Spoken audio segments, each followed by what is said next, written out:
This week on Life and Faith. I started very young as a paramedic. I got out of school and flew to India and worked with Mother Teresa for a while. She was still alive in Calcutta. And then I came back with Mother Teresa on my resume and joined the ambulance service as the youngest ambulance officer in New South Wales at that time in 1996. It's best to take off the table this idea that religion is just going to be summarily dismissed from all things public. She's got 8-year-olds to read 800-page books. Balance is important though.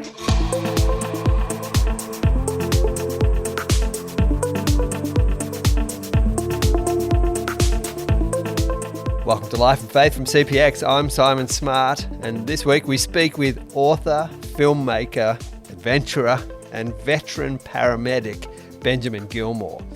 Benjamin Gilmour has led an extraordinary life in many ways. He's worked as a paramedic for 26 years, mostly in Sydney, but also in far-flung corners of the globe. He's a poet and filmmaker, and we're going to be talking about his film Jirga, which was made in Afghanistan, and if you're in Australia, you can see that film streaming on SBS at the moment. Now, in a previous life, I was a teacher, and many years ago, Benjamin was a student of mine, so this was a special episode and conversation for me. Ben's book, The Gap, recounts a very intense summer working out of Bondi Ambulance station in Sydney. Now, there seemed to be a lot going on at that time, and we read about the drugs, the nightclubs, the brothels, the mishaps of drunk rich kids, billionaires, domestic disputes, brawls, heart attacks, emergency births. There's even a kidnapping. There's trauma, death, distress, and honestly, I was left wondering how the paramedics survive at all. Well, these days, Ben has moved further north in New South Wales, perhaps a slightly slower life. You can hear the birds in the background as we speak. And I began our conversation asking Ben what he loves most, what he finds most fulfilling about that role. For not just myself, but for a lot of paramedics and doctors and nurses, it is the difference that you can make, even in small ways, to people who are often having the worst day of their lives. You can, it took me a while to work this out. When I was a younger paramedic, I was chasing the more dramatic kind of moments and the big, life hanging in the balance kind of situations, and put too much emphasis on that as being what the work was about, and finding myself too often disappointed actually with the outcomes that weren't as favourable and as often favourable as I would have liked. But I've realised over time that it's just the very small things that you can do and the differences you can make, be it a shot of morphine for someone in pain, or breathing with someone, guiding them through some breathing to calm them down, or picking them off the floor where they've fallen during the night, and giving them that kind of comfort. So for me, it's serving humanity, and it's easing pain and reassurance and bearing witness in that moment of people's drama.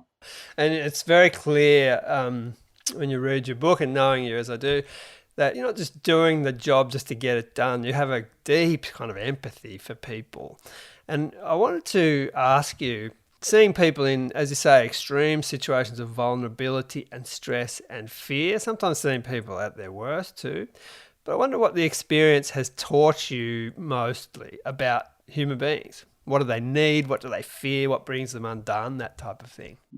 Oh, well, we all need love, Humans are very vulnerable, and we're very and we're emotional, and we have this internal emotional world that needs nurturing and needs care. We want to be acknowledged. We want to be seen. We want to be accepted. We want to be held and loved. And, unfortunately, a lot of patients that we come across as paramedics, particularly in the mental health space and in mental illness, were not loved enough when they were younger. I'm very interested in attachment theory and how the way we were nurtured or not nurtured growing up impacts us as adults. And I see that even in physical manifestations of emotional turmoil over time and that past trauma. You see that coming up in physical signs and symptoms and illnesses and disease, So, what it's taught me about humans is that, we need love, we need care, But at the same time, humans have a great capacity for resilience and for overcoming, especially if we work together to achieve that end. You do experience people sometimes in very violent situations and aggressive, and you kind of cop a lot of that as a ambulance person, as a paramedic.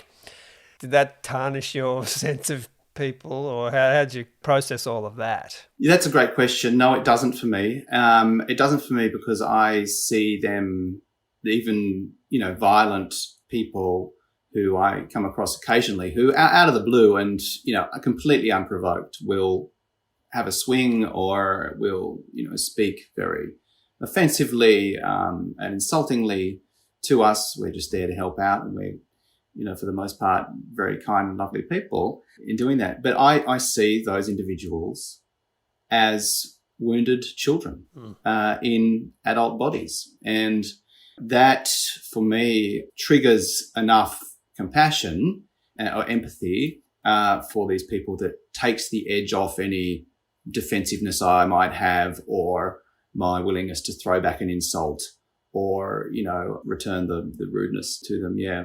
I think it's about the moment I find that point of sympathy for the person and compassion for them, it really, you're filled with love at that moment for that individual, no matter how messed up they are and how they're presenting to you. There's a point in the book where, after telling of a really quite crazy night shift in the city, the phrase you use is, "The job is killing us slowly." Now, I wonder what the impact of all of this has been on you personally. I can't imagine you get out of this completely unscarred from the experiences you've had. No, you're right. And I think I've got enough self-awareness to recognize the negative impact of the job over 26 years. I started very young, like you did in teaching. I started very young as a paramedic. I got out of school and flew to India and worked with Mother Teresa for a while. She was still alive in Calcutta. And then I came back with Mother Teresa on my resume and joined the ambulance service as the youngest ambulance officer in New South Wales at that time in 1996. And very idealistic. And I'm glad I started off so idealistic, because as the years have gone by, that's kind of been chipped away. But I still have enough idealism and hope and optimism about making a difference that keeps me going. But it does have this cumulative traumatic effect. They speak about cumulative trauma over time, and I can't deny that impacts me, even if it's, in different ways. So one way, of course, is that I and many colleagues I know will remember traumatic cases as we pass an intersection or a house or, a park or something where there was a terrible event that occurred there that we were involved in. So we have to kind of process that. And I don't think it's necessarily something that is cured. I think we have experienced those things. They pop into our minds every now and then. Now, you have a tradition in your family of rescue and care for people.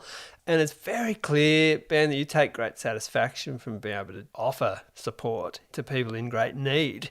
There's a history of faith in your family as well. It's not something you've pursued, but surely that's had a significant influence on you, right, from your parents and family? Oh, it absolutely has. And I am deeply grateful to my upbringing and to my parents who were and still are guided and inspired by their faith in Jesus, and they are Christians. And I recognize that the beautiful examples and lessons and wisdoms that were passed on to me, and, that care for humanity and love for humanity and this world, and also a whole range of, lessons that were given to me growing up around treating everyone equally and never considering yourself above any other human being. I'm deeply grateful for that upbringing. And you say that it's something I haven't pursued, and yet, I have pursued spirituality. I have been on a journey of learning and discovery and exploration of many faiths and spiritual beliefs, and I'm still on that journey. I haven't reached the end point of that journey. And I'm certainly greatly inspired by Christianity and by the example of Jesus, who I look up to and I think about quite regularly, even though I might not announce myself publicly as being Christian. Jesus is very close to my heart, and I feel that I communicate with Jesus even as I go through my open-minded journey into the world and find inspiration in many, many different spiritual corners. Yes, and the spiritual life is for everyone. It's very much a journey, isn't it? And it's something you've taken very seriously. And I imagine the Mother Teresa experience must have had a lasting impact on you. Well, I mean, she's done terrific work in India, and she's been criticised by the likes of Christopher Hitchens and the naysayers, whose negativity that I really have never really taken to. But yeah, I mean, look, I love the way that Mother Teresa led by example. I never saw her or the nuns that were in her order preaching to anybody. They served and they expressed their faith through action. That's certainly something that inspired me. Now, you worked for a time in the eastern suburbs of Sydney. You were coming out of Bondi Ambulance Station. And you note in your book that sometimes the most affluent people can be the most miserable, and that the pursuit of wealth seems to have come at the cost of health and spirituality and love. That was your experience there. Yes. I mean, perhaps I was a little biased because of my upbringing. My father was always reminding me that true wealth is in the heart, and in the God connection and in what you're giving to your fellow humans. And I've since read and followed, great humanitarians and spiritual leaders who have dedicated their lives to humanity in poverty, So Abdul Sattar Eddy, when I was in Pakistan, he was Pakistan's greatest humanitarian and has hospitals and orphanages and ambulance services around the country. He's a kind of single-handedly, with his followers, but in the 60s and 70s, he pretty much built the Pakistani health and social services. And he had two sets of clothes, and I met him before he died in Karachi, and all he owned were two sets of clothes. So while the other set was in the wash, he'd be wearing, and he was just on the street still serving on the front lines, So these are the people that really inspired me. When I was working in the eastern suburbs of Sydney, it just confirmed what I'd already come to believe. And I, frequently, weekly, sometimes daily, sat with very unhappy people in their mega mansions on the cliff tops there at Dover Heights, with these people in tears, whether it was men and women, because I think a large problem was for them that they were pursuing happiness via making money. And that is hard work and takes you away from the relationships you have with the people around you. It can take you away from the time that you spend with your children. And I'm generalizing, as is not always the case. But in so many instances, I became aware of these priorities that were not serving these people, who were completely loaded, but still were wanting to take their lives often. I recount instances where people were on the cliff up there at the Gap who were so depressed that they wanted to end their lives despite the fact that they were worth 50 million. Yeah. There's a poverty. Poverty can appear in sort of different types of poverty, I guess, in different guises, can't it? Absolutely. And it helped having travelled through a lot of low to middle income nations, developing nations like, India and the Philippines, where you do see people, and they have enormous challenges, of course, but you do see people on, in the slums, in the shanties, and with these smiles, these kids, and the community they have, and because for them, even with nothing, their wealth is in those connections they have with each other. And I was really inspired by my travels to those nations. There's a really lovely sort of sobering moment in your book where you talk about people in old age and reflecting on what life was, what it hadn't been, what it might have been.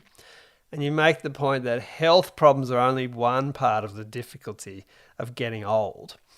And I wonder, as you reflect on that, what kind of life would be spared the kind of meditation where you might look back with real regret? Yeah.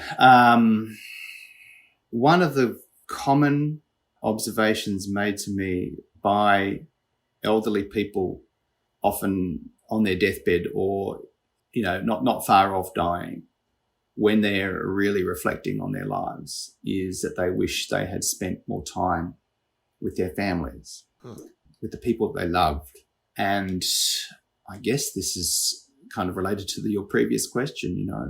There's often a thought that older people have shared with me in these moments that maybe their priorities hadn't been quite right, and that they look back and they wish that they had maybe stopped working earlier or reduced their hours or not pursued certain materialistic things and rather focused on those humans in their lives that meant something to them, and expressed themselves to those people. I think sometimes it's unfortunately too late for people to say what they really feel. And I think it's very important not to put off expressing how you feel to somebody. I'm specifically referring to the expression of love. Tell those people that you love them. Tell those people whom you love that you love them. Don't wait until they're not breathing on the lounge room floor and you have paramedics trying to resuscitate them. That becomes a regret then.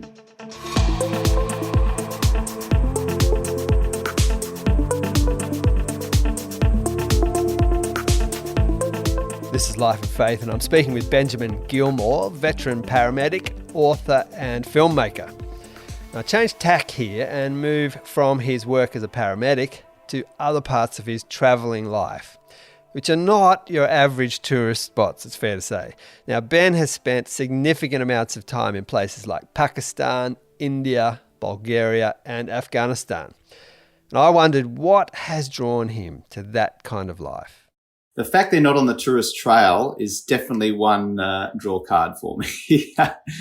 I've always wanted to get off that tourist trail and avoid it. I'm interested in people from around the world who have different upbringings, different cultures, different languages, different spiritual beliefs. I'm on a mission of learning, of discovery, and that's what it's about for me. It's about what can I learn out there? What can these people from different corners of the world teach me? And I've benefited greatly, I think, from those experiences and been so excited by what I've learned and experienced that I've wanted to share that with the world. And I guess that's where my writing and filmmaking has come from. It's that desire to, when you're onto a good thing, you want to share the news. I mean, a lot about that, but it's similar for me. And also when you see the way people in some of these countries are treated, when you witness the effects of conflict and wars that are imposed on them, when, you see them suffering, you also, I certainly have felt the need to go into bat for those who don't have a voice or a platform to have their voice heard. So that's part of my work also. Let's talk about your film, Jirga, which presents a complex kind of moral dilemma. You have an Australian soldier who's weighed down by the guilt of something he did while serving in Afghanistan, and he's seeking a kind of penance, isn't he? An atonement. And I felt like there's a universality to that story, isn't there? Oh, there absolutely is. It was only something I really reflected on after I'd shot the film was, this is the story of a soldier who accidentally killed a civilian in the heat of battle in an Afghan village while he was serving for the Australian military. And then after he's left the army, takes it upon himself to travel back there to find the family of the man that he killed and to apologise to them and bring them some compensation. And I imagine that character, before he embarked on that journey, to be in a kind of state that so many of our former soldiers are in or have been in. I've certainly met them. I have met them in my work as a paramedic. This is the privilege that I've had. I've met former soldiers living on the streets of Sydney in doorways, who cannot function in society because of experiences they had in Afghanistan and Iraq. Helped veterans who have overdosed or definitely tried to take their lives. That has been all too common. So I imagine this character of our film Joga being in a similar situation where, he is in a downward spiral. He is possibly suicidal. And you've got to remember that a criminal number of our veterans have taken their own lives. It is a terrible, an indictment of war, and the impact of war. It says a lot about the far-reaching ripple effect of these conflicts that are often unnecessary and certainly they last way too long. So I imagine this character's name is Mike, being in this position where he was faced with a choice, either to take his own life, racked by the guilt that was destroying him, or make a radical decision to turn this around in some way. And when this character is in a position where he cannot live anymore, and so suddenly the idea of the risks associated with traveling back to the war zone without, the backup of an army, without air cover, without weapons, completely vulnerable and, unarmed, when he already doesn't value his life anymore because it's intolerable, what does he have to lose? So, how that applies, I think, to other situations in society where people are racked by guilt. And this comes back to your question. Many of us feel guilty about something that happened in the past and live with a situation in a relationship or something we've done that has destroyed a relationship, be it with family or be it with a partner or friends, that has been unresolved, and we are living with the pain of this guilt that is eating us up. There is a choice there. Quite often there is a choice there to do something about that pain, to take ourselves out of that pain. And that is through apology and forgiveness. That is through restorative justice. Now, restorative justice, I don't think should demand forgiveness, but the act of apology brings that possibility to the fore, and it is completed perfectly when there is forgiveness. But it's so tragic to me to imagine how many veterans, for example, coming back to the military, are living in this state of torment where they cannot find joy in life anymore because of their experiences. And so Joga the intention of this film was to demonstrate that restorative justice is something that we can and perhaps should all consider within our own lives about the things that we feel guilty about.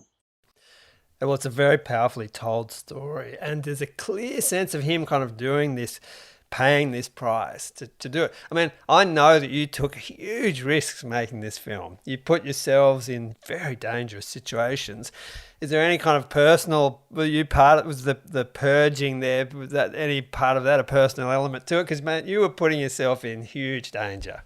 I think a lot of fear is irrational and exaggerated, particularly around other humans. I was lucky to have made a film in that part of the world, Son of a Lion, previously in 2004 and 2005. It came out in 2007. And I'd lived with the Pashtun people, right, in Pakistan along the Afghanistan border for 10 months to make this film. So to look at these fellows, they have very tall turbans and very roughly tied turbans, big bushy long beards, with their flowing robes, and in some areas of the tribal areas that were ungoverned by the Pakistani authorities, they would habitually be getting around with AK-47s and bandoliers and, so heavily armed. And I learned a lot about Afghan history from these men, the Pashtuns, and I found them to be very charming, very noble, very funny, and very much connected oftentimes to their emotional inner world. They love poetry and they love flowers. And so having grown up in an Australian kind of, sporting nation and kind of ochre, kind of a very overtly masculine pressure that I felt growing up, where I kind of suppressed a lot of my artistic leanings in growing up because I didn't really feel it was accepted. This was really refreshing to me to see these very brave, warrior poets and spend time with them. So I wasn't conditioned by Fox News and CNN when I see bearded men in turbans. I was lucky to have actually met these people myself, the Pashtuns. And so when we went to Afghanistan in 2016 to shoot Jirga, I also through my ambulance work, I find that it's very rare that I can't connect with someone in some way.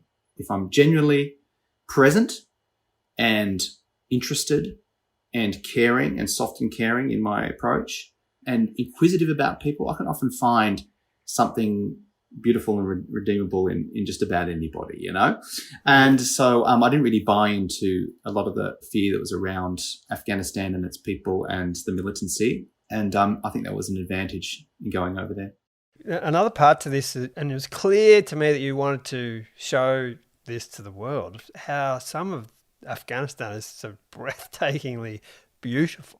Absolutely. And it's not only the nature that is breathtakingly beautiful, it's the people and their character. Right. And unfortunately, we don't often see that in the news, and it's a sad thing. So in the depiction of the taxi driver, the Afghan taxi driver that helps our protagonist to reach the village, I really wanted to, reveal a little bit about the nature, the character of Afghans, because I love the people and the country.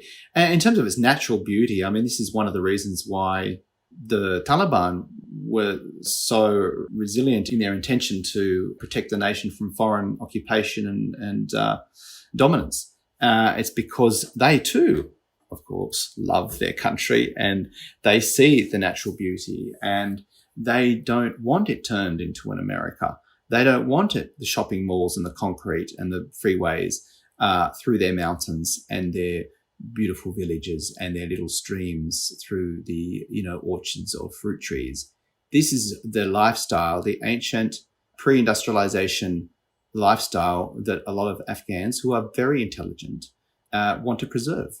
How are you feeling about Afghanistan given the events of recent months? That's a great question.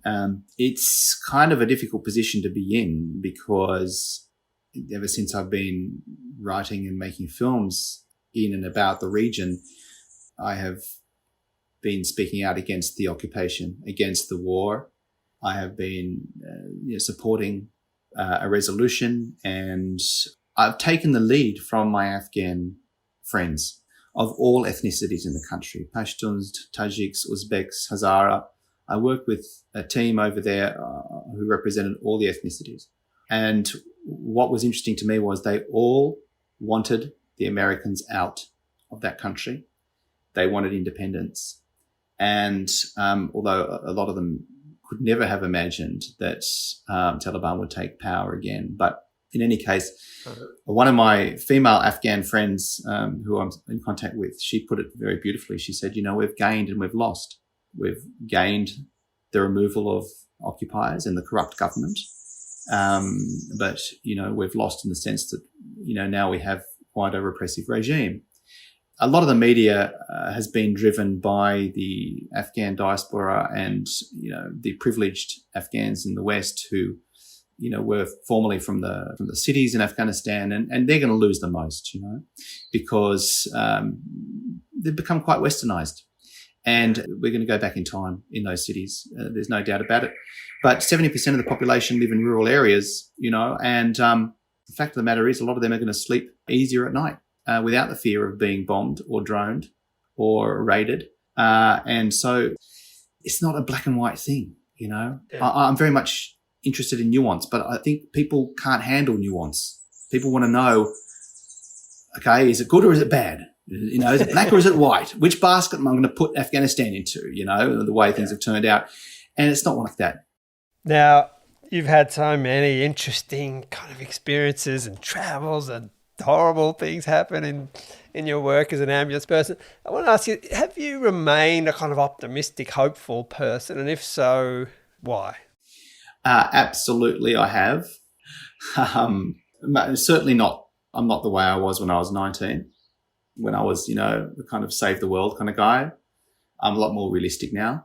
But I got to the point in Sydney, and just a bit of background, about 3.5 years ago, I left Sydney and I'm now working up in the Northern Rivers at a smaller ambulance station up here because I still work as a paramedic because I enjoy it. And, the workload is a lot more manageable. The type of work's a lot more manageable. But I got to the point of burnout in Sydney about 3.5 years ago. And that burnout looked like cynicism. It was cynicism. It was a cynical state. And I'm seeing that level of cynicism as a very negative thing. This has been my recent mission, is to be open and to try and catch myself when I'm being cynical about life and about people. I think we still need a bit, and I certainly need a bit at work with my colleagues, because the dark humour is so important for our survival and resilience. But I think it's a killer. I think cynicism can be a real killer, and it can make you unhappy. So I still believe that change is possible. I still have hope for humanity, and I still want to contribute my bit to trying to make the world a better place.